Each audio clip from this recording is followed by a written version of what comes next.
Well, hello. This is a little bit delayed, and I'll get into why in just a bit, but I wanted to talk to you today about Sketchnotes. Now, I wrote an outline for myself that's not in Sketchnotes, but outlines just seem to work better for me when I'm talking. So I'll just lay this here because I need some kind of a visual up here. So basically, when you're in school, you're getting two types of literacy that are really emphasized. Your numerical literacy, and that's what you get in your math classes, and your language literacy, your basically words. Learning how to read, learning how to write, learning how to understand what's said to you. And those are important. I mean, my degree is in physics, but I've been a math teacher over the years, and mostly I teach science. So I value those two a lot. And my hobbies are all mostly seem to be about reading and writing and math type stuff. But that's not the only one. Because what is literacy? And I wrote some things down from a book I was reading recently. It's the ability to identify things, understand things, interpret things, create things, communicate, and compute. And there's one other way to do that. Well, several other literacies, and one of them is visual literacy. And schools don't emphasize that. If a school is facing budget problems, one of the first things they'll look at cutting is the art program. Can't cut football program, but by golly, we can cut that art. So it's just traditionally less valued. I've had them, and I'm sure you've had them over the years, teachers who get mad at the students who are doodling in the notebook or drawing pictures when they should be paying attention. I want to encourage you to doodle and draw and make pictures. That's what Sketchnotes are all about. And they're part of this territory, and they're actually a way. Possibly, if traditional note-taking isn't working for you, they may work for you. I was surprised. I've got a sheaf of sketch notes I took recently. You may have seen them if you watched my super long video about the Governor's Summit on Innovative Education. And I'll get to that in just a second here. But, when you're doing sketch notes, you're not getting away from words. You still need labels. You may have direct quotes. You may have whole paragraphs. Sketchnotes doesn't mean visual only. And outline shouldn't mean words only. And Cornell notes shouldn't mean words only. If I were to do an ideal form of notes, it's whatever fits the topic and whatever fits your needs. And mix and match all the different note types I've been doing and others to your heart's content. Go nuts. That's really what my aim behind all of this would be. So it still has words, still has labels. The visual dimension actually will aid memory. There are plenty of studies, and I've cited them before, and if I remember, I'll put them in the bibliography here, that show that typed notes aren't as effective as handwritten notes. Well, drawing a picture kind of goes along that same lines. You're engaging more parts of your brain, so you're more likely to remember it. Now, it says show notes from state. I'm at beginning. I am at the beginning. So I'm not a great sketchnoter. I first started thinking about that when the principal of the Legacy High School started talking. And I said, oh yeah, I'm supposed to be doing sketch notes. So I put a quote in, a little icon to label something that's dangerous. Icons are part of when you get good at sketch notes, like certain little sketches that always stand for something. If I was doing a lab, maybe as a lab safety icon, I'd put a picture of goggles. In fact, you look at many lab manuals and they have something like that. Icons are part of our visual literacy. Now here we go. This is how we ask teachers to teach differently. I wrote a no and a yes, which were probably redundant because I X'd it out, but I was kind of afraid that when I X things out, it often means, oh, it didn't mean to do that, let's do something else. But they're saying, don't ask everybody to cannonball into change, dip your toe in, make small changes. Communication with a telephone, rotary dial phone. Oddly enough, I do have a rotary dial phone in my house that That's the one that rings. The other one that's touch-tone does not ring. So I did some sketch notes. So then I got a little braver. Let me find the next one I did.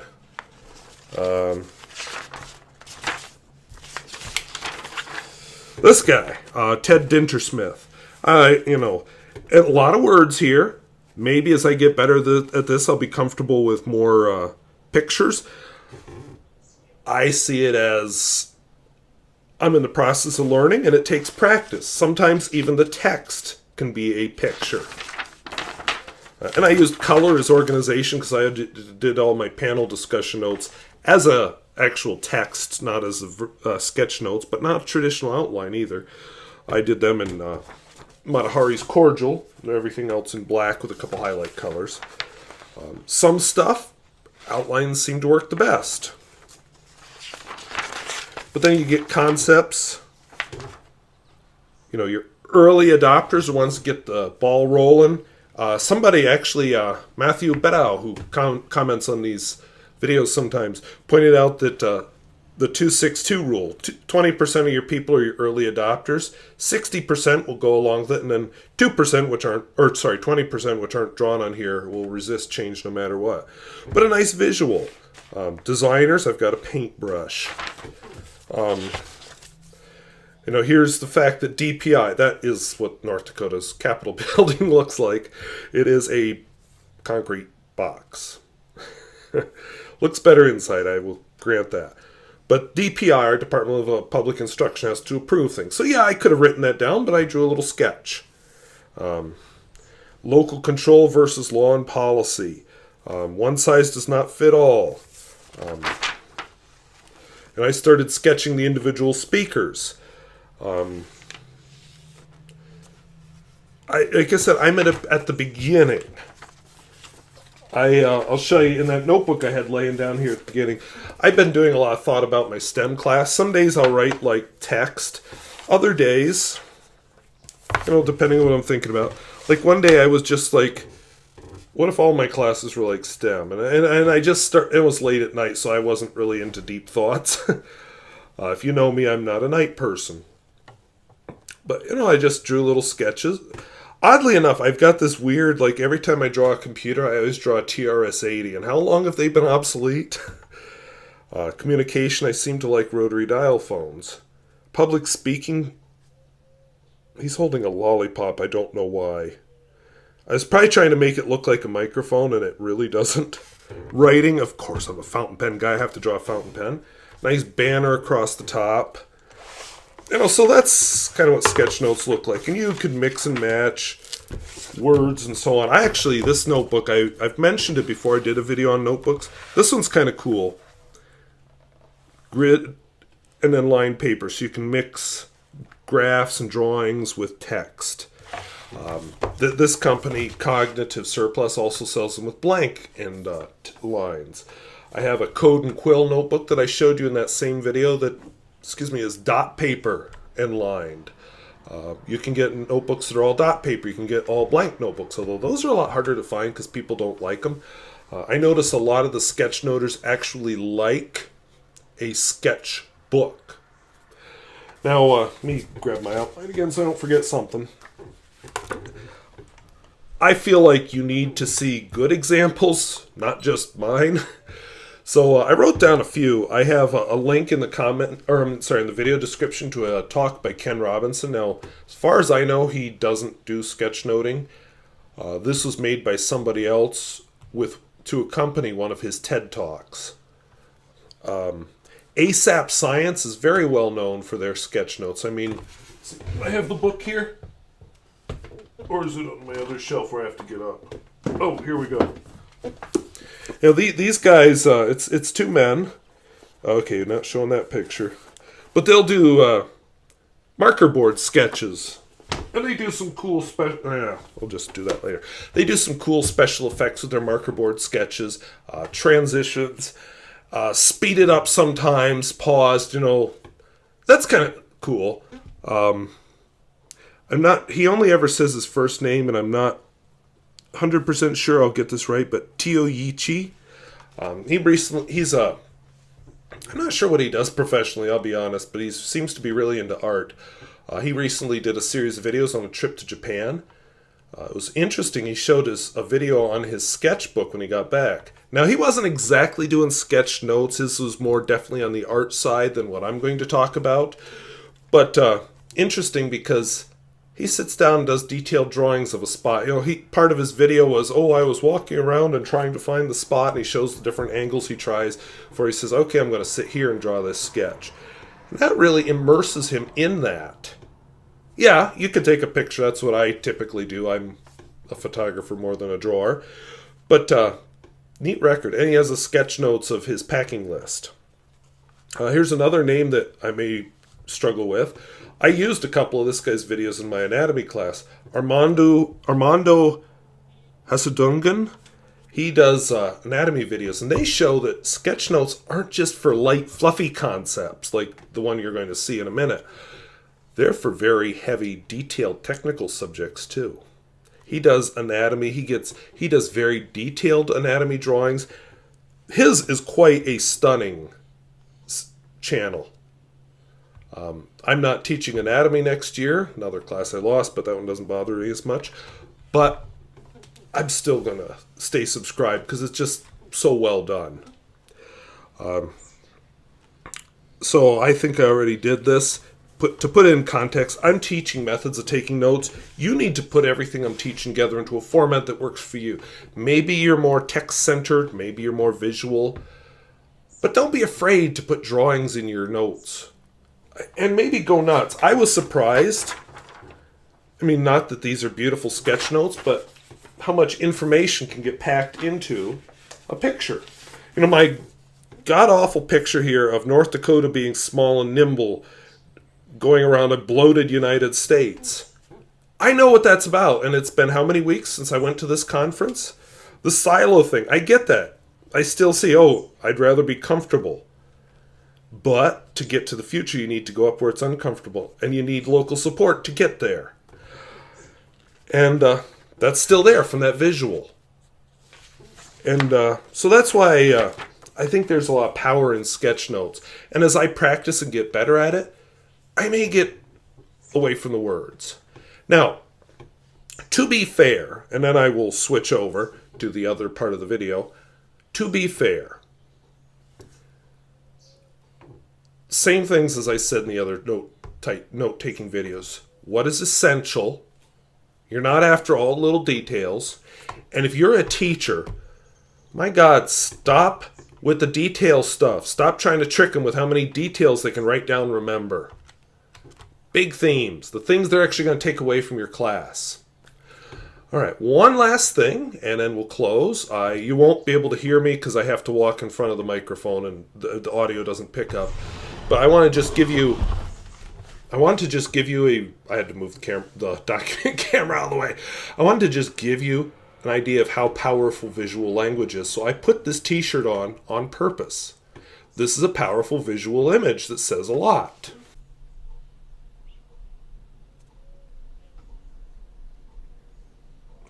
Okay, that was really uncomfortable on my knees, so I probably put a freeze frame in there. But did you understand that? I mean, the visual is so obvious. Hear no evil, see no evil, speak no evil. It's this universal right there in images. So that just is a good clue about the power of visual language. So what follows is the reason this video has been so slow to be made.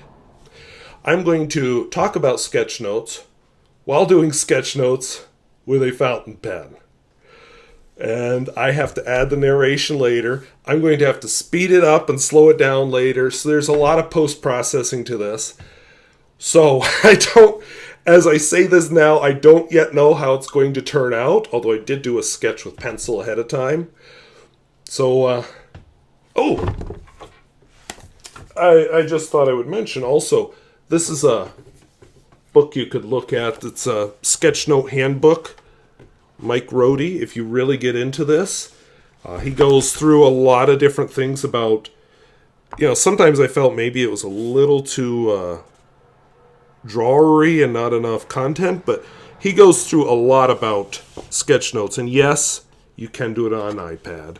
I like notebooks because I can flip back to the notebook easily and see the pages in context. And you can always photograph your notebook later. So, yeah, hope that was interesting. Hope it was useful. And here is my sketchnote thinger. This is something new for me. I've never done anything like this before ever in my life. So what I want to do is just do a sketchnote as I explain sketchnotes to you.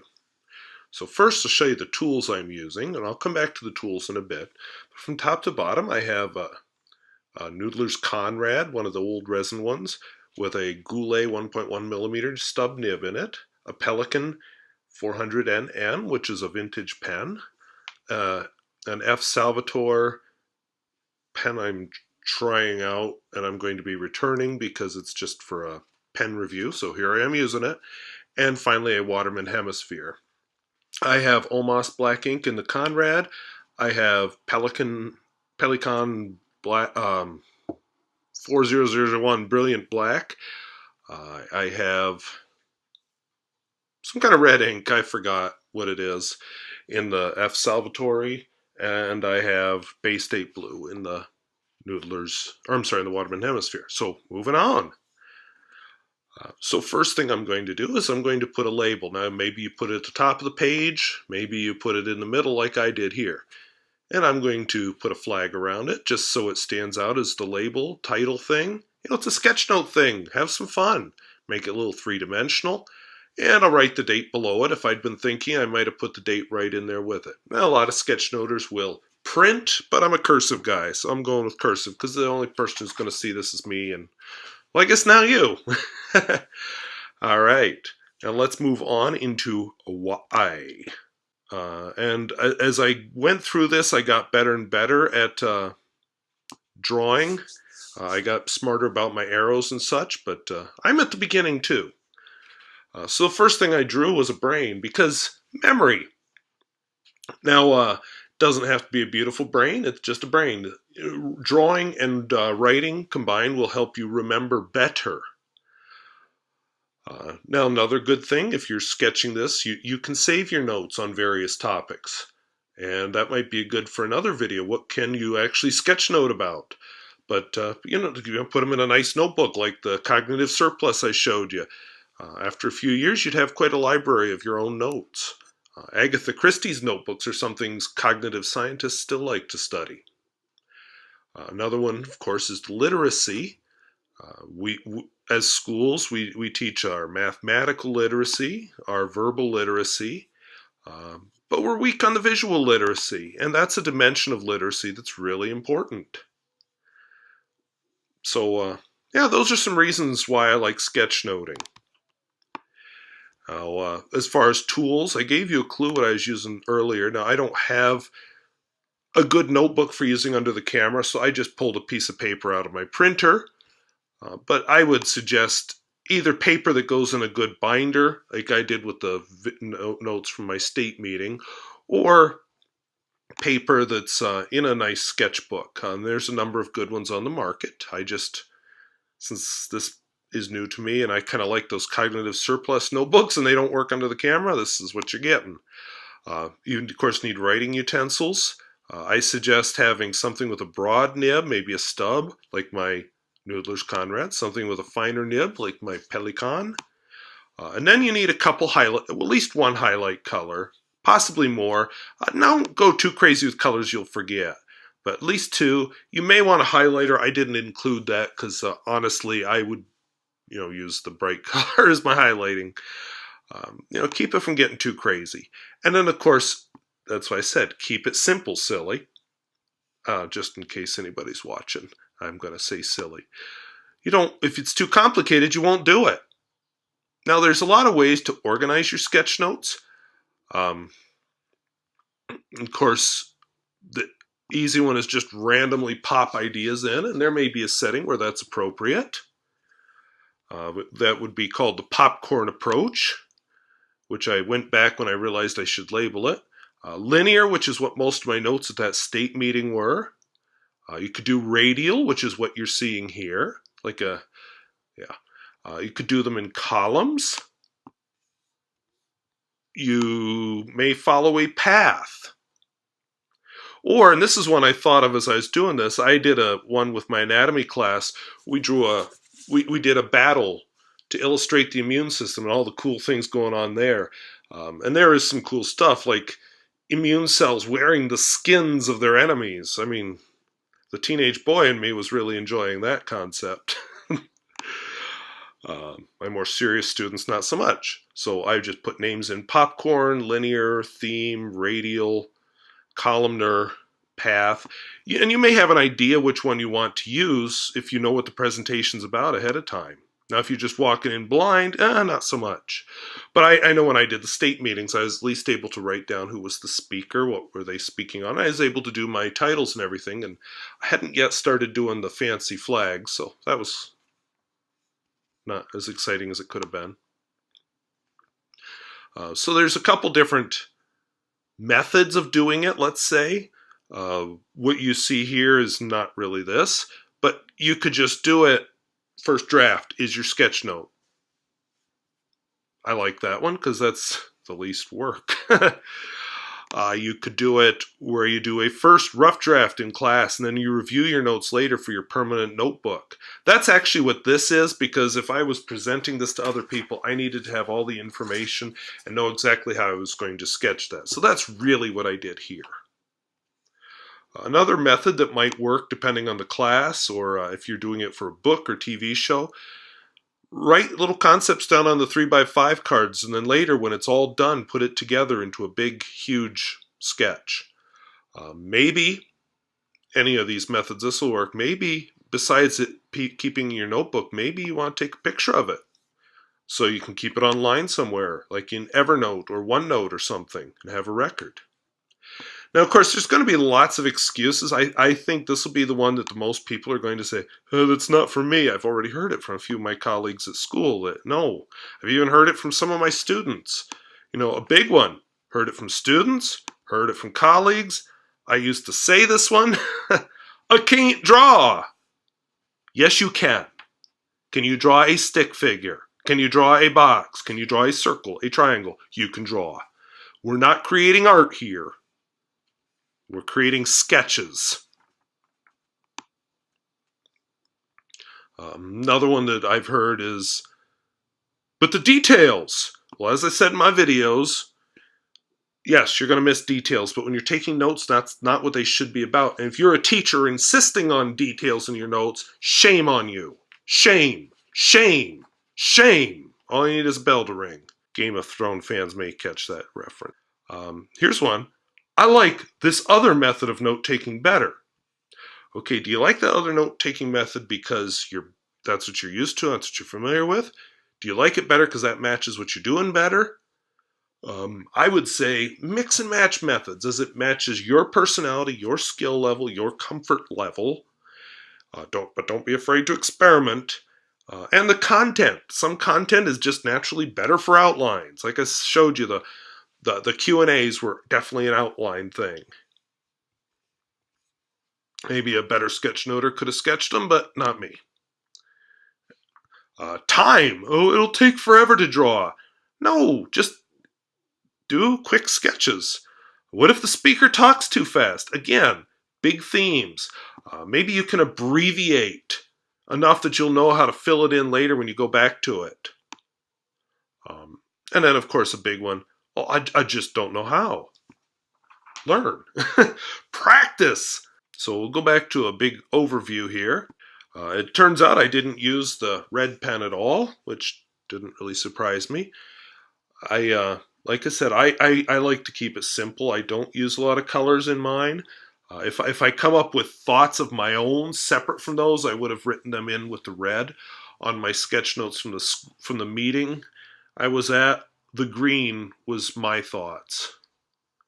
So I'll walk in with just a few writing utensils, and that's all you need because you got to keep it simple. The reason I'd suggest a notebook instead of a flat piece of paper like this is if you don't have a desk to write on, you need some kind of surface, and a good notebook gives you that surface. So hope that was useful, hope it was interesting, hope it gave you some ideas, maybe will free you up to try different things as you take notes. So I have no idea what's coming next in this series of videos, but stay tuned. I'll be back. So thank you for watching. We'll see you later. Bye-bye.